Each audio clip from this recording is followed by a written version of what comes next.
The Push Humanity with me, your host, Jennifer CH. Hello, everybody. I'm Jennifer CH with Pushing Humanity, and we are going to discuss why the Purple Revolution is not safe and why Brian Murphy is being self-certain. If you don't know who Brian Murphy is, he started something called the Purple Revolution, which is just a bunch of MAGA people with regrets that want to unify. First, they have to learn how to spell unity and define it as the dictionary does before I can listen. This is the problem. 2 weeks ago, Brian Murphy, if you go back in his TikTok, not even 2 weeks ago, was talking about taking out all the Dems in one day. Even if he is awakening, even if he is awakening that something's not right, right? It's not because I was hurt. It's not because you were hurt. It's not because your community was hurt. It was because something was taken away from him, a white, privileged man, even in his poverty. It's problematic already. Let's go over some things that Brian has a problem with. Prioritizing order over justice. Leaders with oppressive mindsets often promote false unity that prioritizes social order over real injustice. True unity, that's what it means. True unity, to focus on the right thing, not what you want. So you got your snap taken. Did you lose a farm? What was it that made Brian Murphy want to have all this unity while wearing his 1776 shirt and telling us that he doesn't want our policies shoved down his throat? Those policies are called human rights, Brian. So true unity can only be built by confronting and resolving systematic racism, inequality, and other harms that cause division in the first place. Glossing over uncomfortable realities. Demands for marginalized groups to tone down their message so he can feel comfortable. He doesn't want human rights pushed down his throat. How dare we ask him to give us true unity? How dare we ask him for accountability? How did even in the Bible he says he's a Christian. Even in the Bible, you have to have accountability before forgiveness, honey. True penance must be shown. You have shown nothing but selfishness and the need to be in control. Nobody wants to follow you, my dear. Now, Now let's get into perpetuating power imbalances. Oppressive mindsets are rooted in the idea that one group is inherently better or superior than the other, with the right to control them. A unity movement, by definition, requires dismantling these power hierarchies, which a leader is committed to do. Brian is not committed to do this. I don't even know if this man is out of the MAGA movement.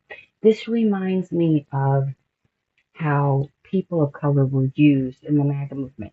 And as soon as Trump won, no black cabinet members, poor Tim Scott. I'm in South Carolina and he deserves it all. He really does. Um, but you see what I'm saying? He's doing the same thing. He's doing the same thing. But instead of just using black people, he's using all of us. Brian Murphy, no, you may not use us for your purple movement. You fail to build trust and empower others. You promote your self-interest over empowerment. A leader with an oppressive mindset is often self-centered and focused on maintaining their own position and control of power.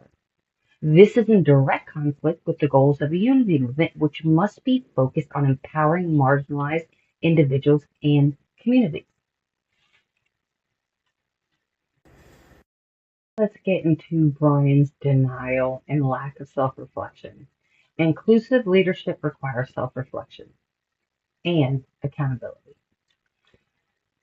for one's biases, for one's prejudice, for one's racism. It requires accountability and deconstruction.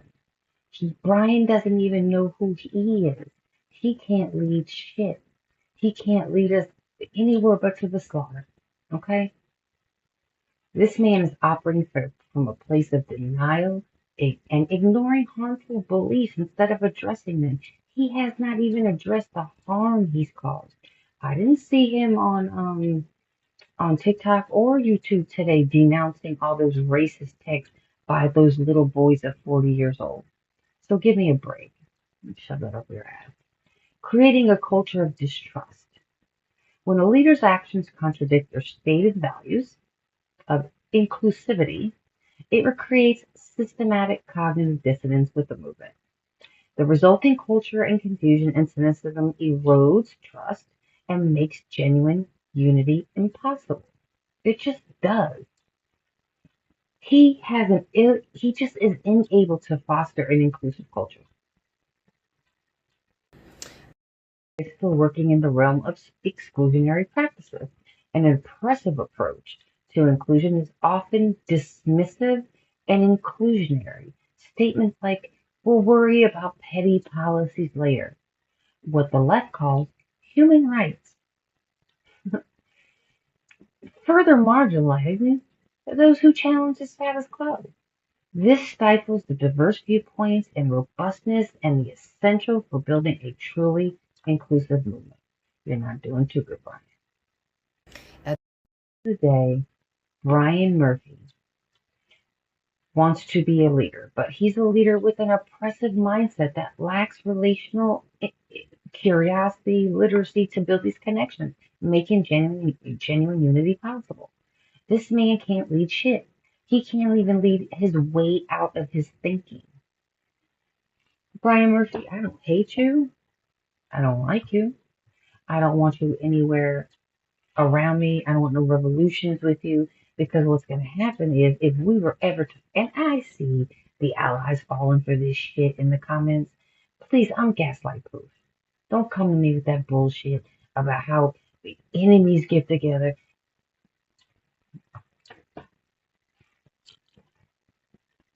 Fuck no. Okay? I'm non-practicing, which means, am I white? Absolutely. But I do not practice it.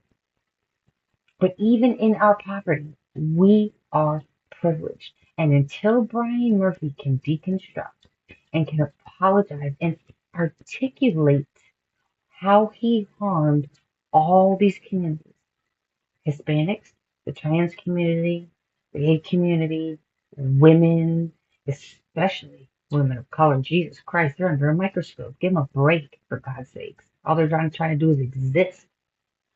Black men, systematic racism. Slavery didn't end. It just evolved into the prison system. It just did.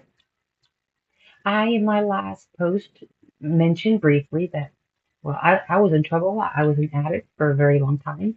I've been clean for years now, but I was in prison for 3 years. But there were people next to me with charges that were way below that, going to prison for 10, 15 years. I got a 5-year sentence. I did 3. I got out because the judge and I was the little white girl. And he actually said to me, how did somebody like you become an addict? Because all he saw was a cute little white girl. These black girls were 15, 16, and treated like they were grown ass women. These are things that Brian Murphy needs to come to grips with before he can even unify with himself. Stay away from the purple revolution. The only purple revolution I want to see is if Prince comes back from the dead. That's the only purple revolution I want to be involved in. It is a sick, twisted, gaslighting, manipulative movement. Stay away.